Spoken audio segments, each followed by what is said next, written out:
Hi everyone. I hope you're doing well and the first week of your semester is going great. Um, I'll try my best to remain brief in this lecture and focus on the things that you might have difficulty in understanding. So, the first thing that I'm going to begin with is what is first year writing English 1320 course? What are we going to focus on? What are our aims and objectives, and how are we going to go about achieving them? So, the first goal is, of course, to help you become good writers, good research based writers. So, let's say you're writing an argument. And your argument is well researched, it is persuasive, and it is something that actually helps other people connect to what you're saying. So those kind of writing, that kind of writing becomes the goal of this class. But secondly, how do we go about achieving it? We can use the traditional methods, which are write an essay, practice it, and reflect on it, and things like that. But the way this year's course is organized is actually really interesting, and I hope you enjoy it and I hope you like it.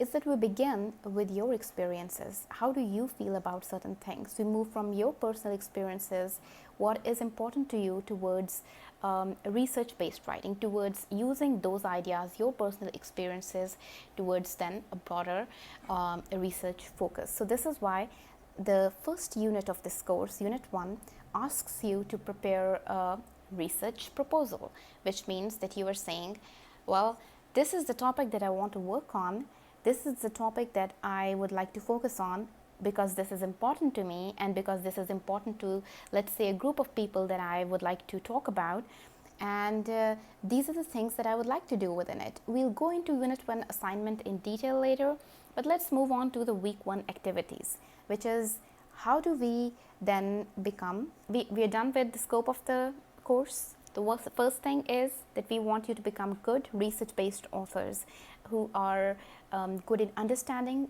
various different perspectives of a certain social issue or idea. Secondly, we want you to get there by working on your own experiences, thinking about what is more important to you. Think about the world we are living in right now, for example. We are living in a world which is very different from 2019, and something that I think no one was expecting at all. We're stuck at home. We don't know if we should go out or not because the situation, the world has completely changed. This is why we, instead of meeting face to face, we have these virtual classrooms. So what, on the basis of your experiences, what ideas for social change, what problems that we are facing, what writing ideas come in your mind? Give yourself a little bit of time and think about that, because the context in which we write now will be very different from the context in which we would have written had this situation not happened. Our feelings, our experiences, all of these things actually play a very important role in making us choose in the kind of writing we do. So this is very essential. We have moved on from, let's say, the course objectives to what are we going to do this week. So this week is about getting to know your course content. I hope you have gone over the syllabus, you have gone over the readings, which I think are very interesting. Starting from your textbook, again I'm going to show you the textbook here. Please get this textbook as soon as possible. The details for this are available on Canvas. Also, if you don't have the textbook for this week, the portions that you need to read are uploaded in PDF format. Also, I cannot actually tell you to go on a website and download a particular copy because that would be a copyright thing. But if you are computer savvy and you want to do it, I personally have no objection to it. All right, so you can search for the book there as well. Now, the first chapter that you have to read, Inventing Ideas, talks about why reading and then writing are both essential to becoming really good writers. So if you go over the chapter, which I would really like it if you do, it talks about writing as invention, and that is very important because we usually look at writing as collecting ideas behind in our brain, brainstorming, and then putting those ideas on a piece of paper. So writing becomes just a verb rather than something that is actually helping us devise new concepts and new ideas. Personally, for me, research writing specifically has been much clearer, more inventive when I actually take those ideas that are in my mind and put them on a piece of paper, or in my case, type them out. I feel like my brain and my mind is getting clearer, and I would like you to tell me if you feel the same way. Try and think of a concept, an idea, and write and try and explain it in your own words. Does it make things clear for you? And if you try and solve a problem by writing about it, does it give you new ideas? So writing as invention is essentially a concept that your first chapter talks about. It also tells about how this book is organized, how you can approach different areas of the book. So please do go over this. It's very simple. In case you do have a question, ask me about it in a way that on page number this is a paragraph that I do not understand. I would like you to explain it to me. All right.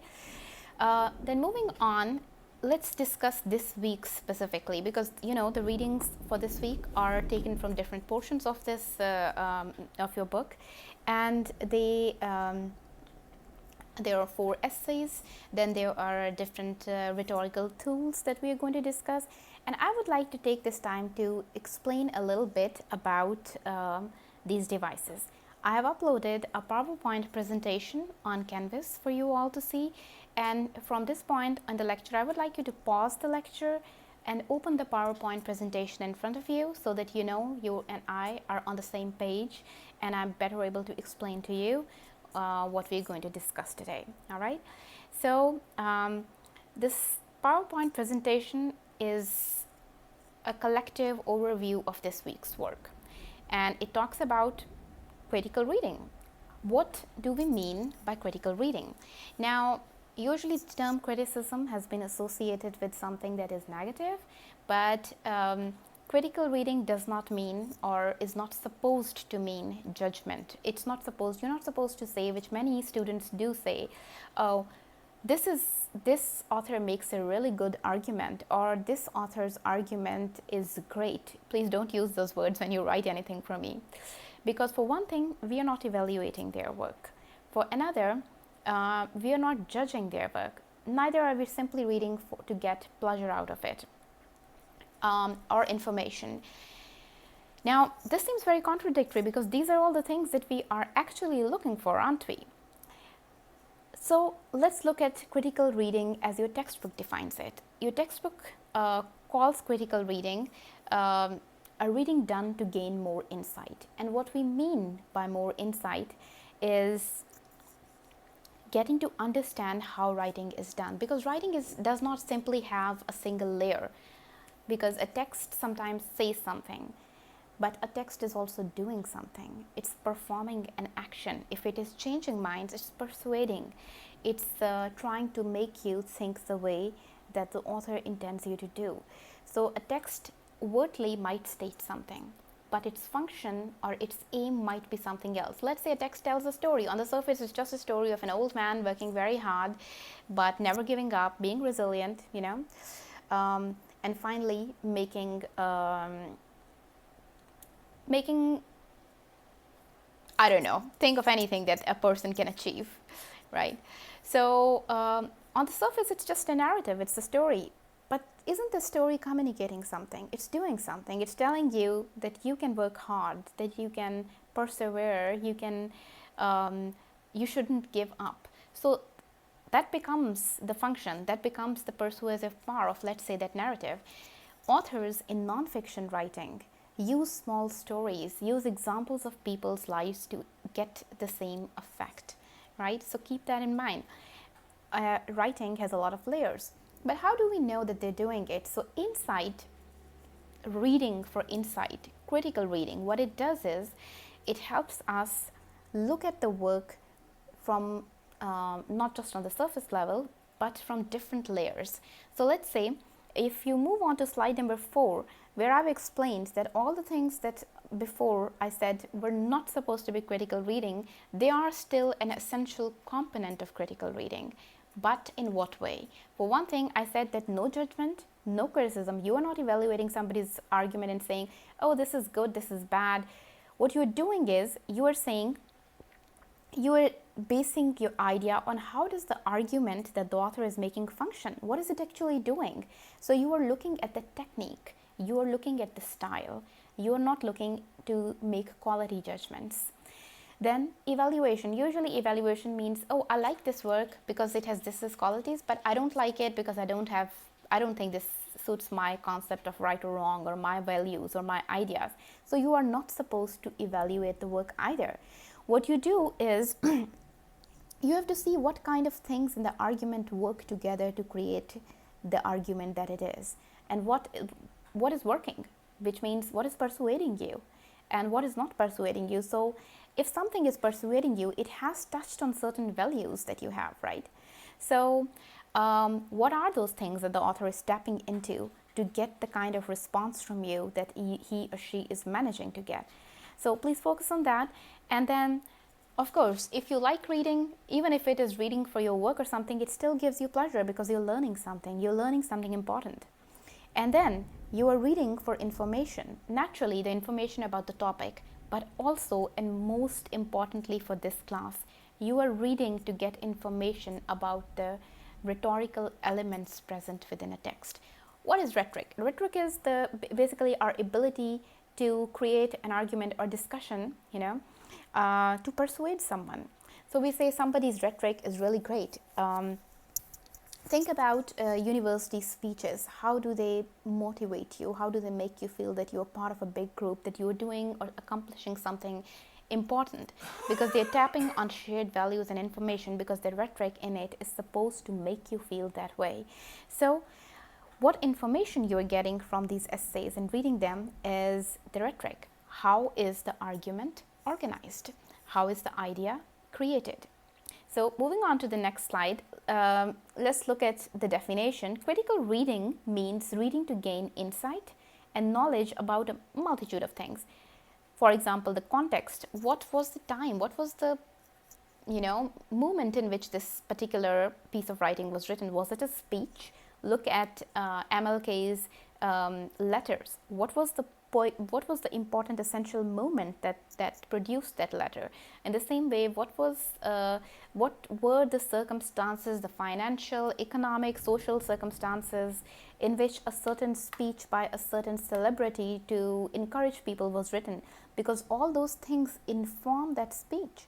All those things inform the rhetoric. All right, so please keep that in mind. That is very important. There are certain questions that I have put in this slide that I would like you to view, and I'm going to actually read them out so that we can be on the same page. So, have you ever wondered why certain movies, certain dialogues make you really, really emotional, make you cry, while other things which are going on in news, like you hear of a death of someone, you hear of war going on, they do move us, but they don't move us the same way in which a movie or a book where a dialogue is really, really poignant moves us. What happens there? Why does almost the same instance of tragedy move us so much in one instance and not so much in another?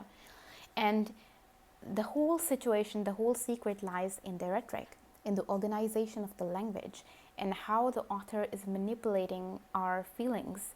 So if you feel that certain people need empathy, and that group you see is being targeted, and you see the details of a person's life, for one thing, on a human-to-human contact, you become closer to that person. And because of that, you feel what, on a personal level, what would I have felt if I had been in that situation? What would I have done had I been there? So that personal element becomes a very, very important thing that authors use, and in movies, script writers use to make the audience feel emotion. So look at these questions and also see the essay that you're supposed to be working on, Winhover's essay. How does she explain the rhetoric that is present in Rowling's speech for the Harvard students? Because Rowling is using using elements of her own personal life. She's using examples that tell people how bleak things can be, right? But then she's moving on and telling them how failure, let's say, is important in its own way in helping, one become successful, because it teaches you what the bottom line is. But that is for you. That is your activity that you have to do. Please read it and let me know what you think. I hope the idea is clear, that you don't make quality judgments when you are critically reading. You are reading to get insight into how writing functions. You are reading to get insight into how an author uses examples, narratives, logical appeals, all of these things in such a way that the purpose of the text becomes clear, that the author's aim to persuade you of a certain thing becomes,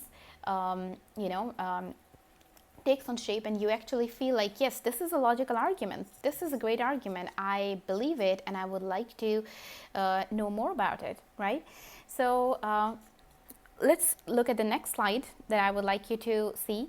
The rhetorical dimension, and this is a quote that I took from your textbook, by the way, which I thought was really well written and might explain why we take so much time in going over the rhetoric of a certain piece of writing. So the rhetorical dimension of an essay is the layer of strategies that prompt readers to accept its ideas. Remember, there are multiple layers of strategies and multiple rhetorical tools that an author is using to make you believe what they want to believe. That doesn't mean that what they're saying is not true. It simply means that writing needs to have an impact in order for it to actually make people do something about it, you know.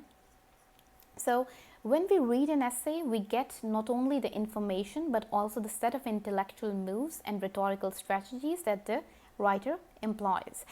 We can learn from and use these strategies in our own writing.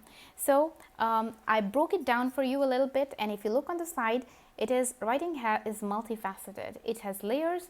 There's the superficial layer. What does it say? The story, whatever the story is.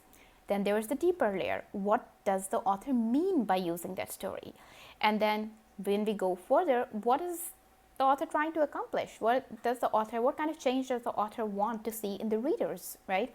And most importantly, how is he trying, or how is the author trying to accomplish it? What are the strategies that are being used? What are the kind of examples that are being used? So those examples, the way those things are used are rhetorical. We call them rhetorical tools. Okay. Well, then we have discussed critical reading. We have discussed how we read a text, understand it in order to be able to analyze it. So we move on to textual analysis. Simply put, an analysis is taking things apart and seeing how they work. Your book gives two really good examples. So, an example of a doctor and an example of a mechanic, opening things up and trying to see what is wrong with the car, or trying to gauge what is wrong with the patient and how best they can treat them. But I'm sure that you must have done that too. You must have opened things up and seen how they work. Maybe your cell phone wasn't working. Maybe your bike wasn't working, or maybe something was not working really well. So you decided to, or if you are like me, you might have just taken when you were a kid, your toys and things apart to see how is the battery working. I used to do that a lot. So it teaches you things, you're analyzing how is it working. And so analysis is basically when you take apart a text, textual analysis, taking apart a text to see how all the small parts of the text work as a whole. And when we say the small parts of the text, I mean the examples, the purpose, the rhetorical maneuvers that the author uses, all of it. But here is something that I would like to point out. Many people seem to think that analysis is summarization. Please do not confuse analysis with summarization. There is a component of summary in analysis, because you cannot analyze something you have not described before. So you have to tell a little bit about what the author is saying and then analyze it. Talk about it, all right? Take it apart, explain how it is functioning, how is the writing strategy, what are the kind of examples that the author is using, how is the author trying to change the audience's minds, right? So, but don't simply summarize. Don't do that. I would like you to look at this next slide, and where I've explained why students get confused by it and what an analysis is supposed to do, and what happens when you make a mistake and you don't analyze but you rather summarize. So When you do a textual analysis, you're supposed to pull a text apart and see how it functions. You're supposed to see what is the way the author has arranged the elements, and what are those elements anyway. Are they personal anecdotes? Why didn't the author use something else? Why was this more effective? So what happens is that students sometimes just restate what the author is saying, and that becomes summary rather than analysis. Okay, so I hope the papers that I get from you guys are actually analytical and not summarization.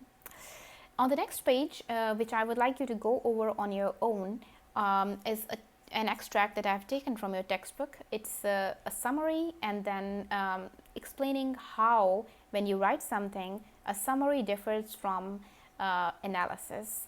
So it's the same topic, it's the same essay that is being given as an example, but your textbook shows what a summary looks like and what the analysis of the same thing looks like. Please go over it, and keep in mind that there are two things to understanding the rhetorical elements. One is identifying the element and then explaining what it is. So the next portion, which I'm completely dedicating to rhetorical tools, because some people can have difficulty in understanding them, they can be very vague, and I totally understand that can be an issue, because we can say, oh yes, this is an example, but is that example itself an element, or should we break that example further down and look at the components within the example as the elements in a rhetorical situation? So for that matter, so this is why I would like to begin by taking the same headings that your textbook takes, but explaining them hopefully in my own way a little bit, so that you are able to focus on this week's assignments with ease. So the first thing in a rhetorical tool does, what rhetorical tools are the elements in a text. So how do you look at those elements? The first thing is identifying and explaining textual elements. We cannot analyze something without first explaining what it is and how it is working. So an element within a text can be the purpose of the text. Maybe it's written clearly, maybe it's not even written there, maybe it's implied.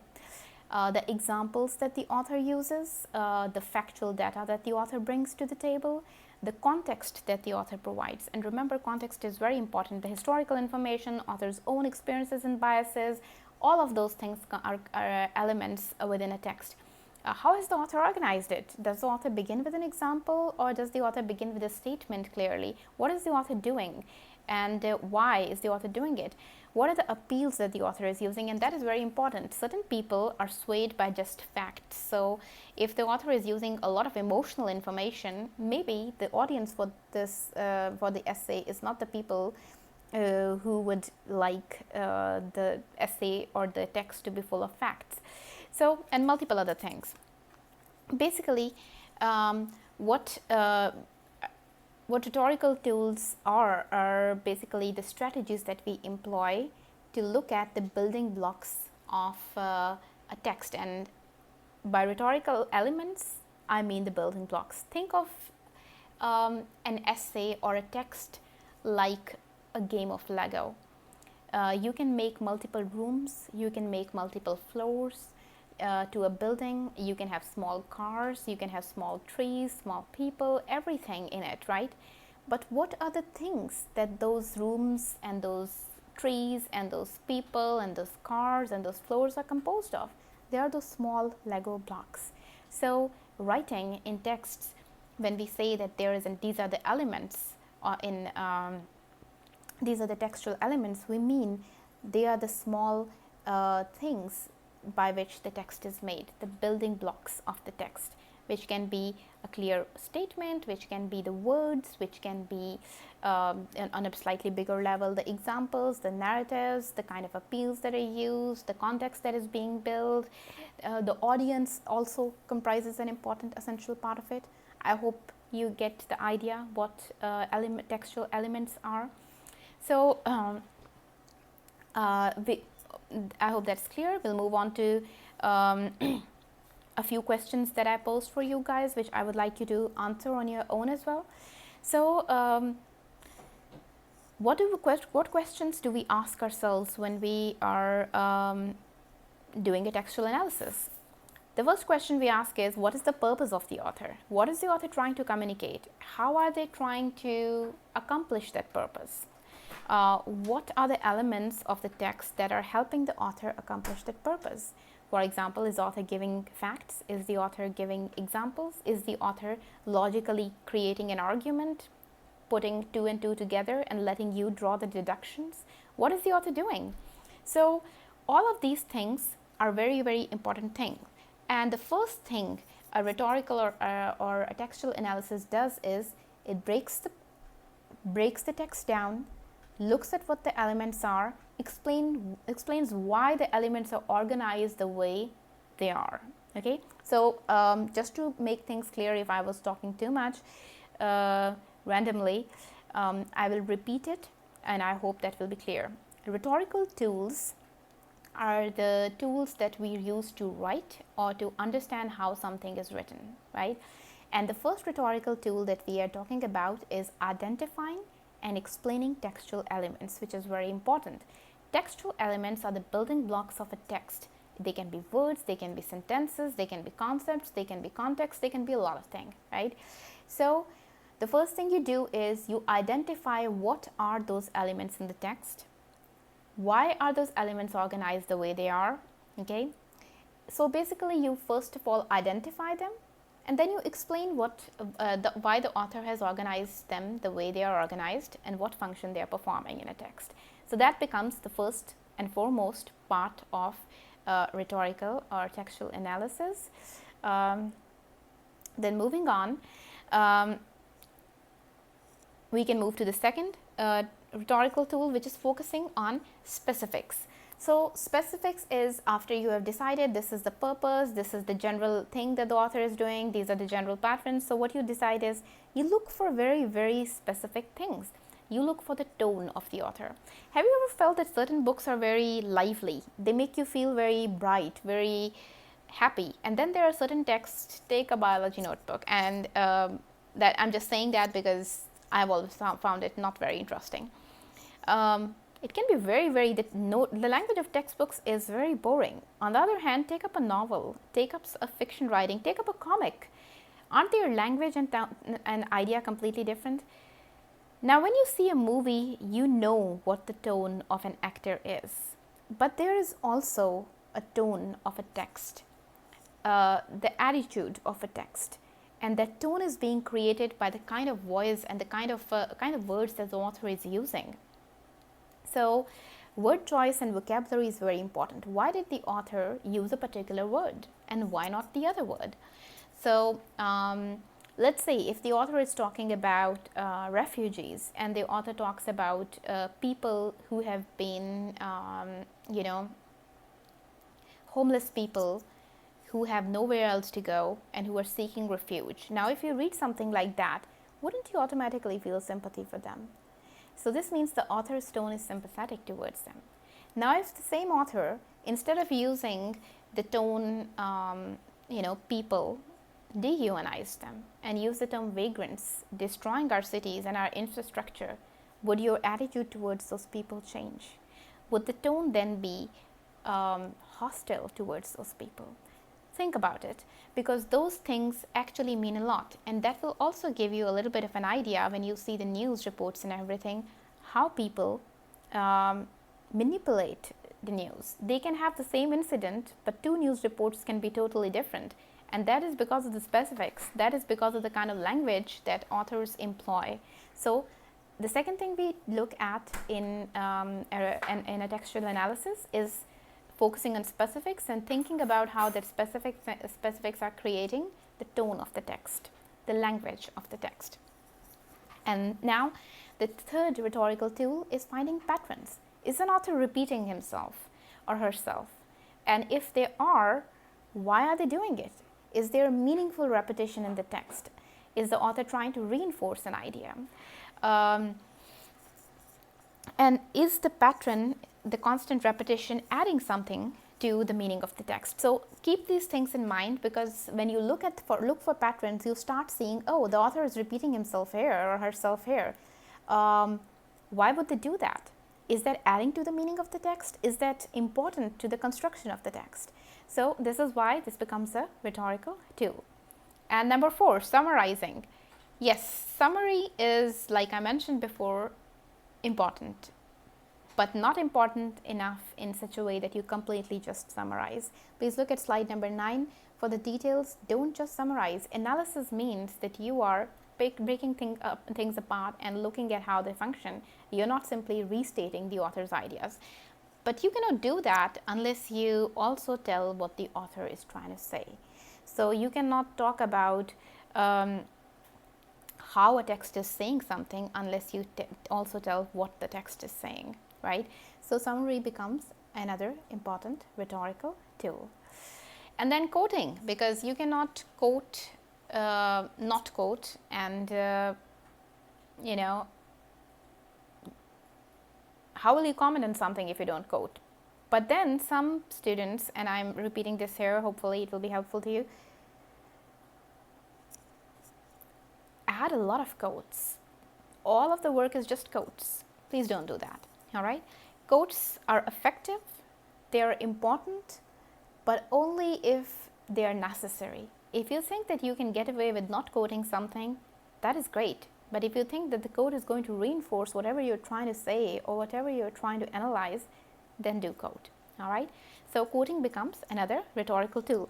Now, the assignment that asks you to look at these elements asks you to analyze an essay which is based on Rowling's speech. Think about how the author is doing all of this, how the author is using rhetorical tools to break apart Rowling's speech and talk about why it is effective, talk about everything. So look at these points and look at the essay together. That'll be helpful for you. And lastly, before we go, I would like to point out there are important things, 4 mistakes that people can easily make while doing an analysis. The first is you start judging the text. You start attributing quality assessments to it, saying it's good, it's not, or this is a great piece of writing. Don't do that. That becomes a mistake. You are not supposed to evaluate a text. Then you also start making a case for the author sometimes, that you think, oh, I agree with what the author is saying. I feel that what the author is saying is great. So what you start doing is you start adding to the author's argument by explaining why their argument is really great. Don't do that, because that's not the job of an analysis, unless your purpose is completely different. And the third thing is you start describing the effect that that argument will have on the audience. Now, that in itself isn't a bad thing. That is actually a good thing, and that is a part of a rhetorical analysis. But sometimes most of the essay is just about the effect the essay would have on the audience, and that is not an analysis. That is just focusing on the audience. So please make sure that you dedicate just a small portion to the effect that it is having on audiences, but not on not the whole essay. And lastly, sort of related, you start talking about what the author intended to do. The intent of the author was to provide, let's say, make people feel that they are not alone in the world, or something big, or he wanted to change the world, or she wanted to change the world and make it better, and things like that. Don't do that. You have no idea what the author's intent was. And when we attribute intent, we basically are projecting what we think about the author onto the text. So I would suggest that you just focus on these things. Don't assume that you know what the author is doing. And try and focus on this week's readings. Now I know that you were supposed to submit stuff on Wednesday, but this is the first week. It's perfectly fine if you submit things by Thursday. You will have this video today too, so you will have the day tomorrow. And for the next week, I will be uploading the lecture on Sunday most probably, so that you have the lecture and everything with you, and you have no problems accessing things. If you have any further questions about anything at all, please let me know. I will be making another video and adding a certain separate link for it, discussing the Unit 1 final assignment, which is just shown to you in this unit, and which you need to start working on, but which I have, but which you have to submit, I think, in the 4th week and not right now. Well, I hope you have a great first week, and I hope I have answered most of your questions. Have a great day. Let me know how I can help you if there is something you still don't understand.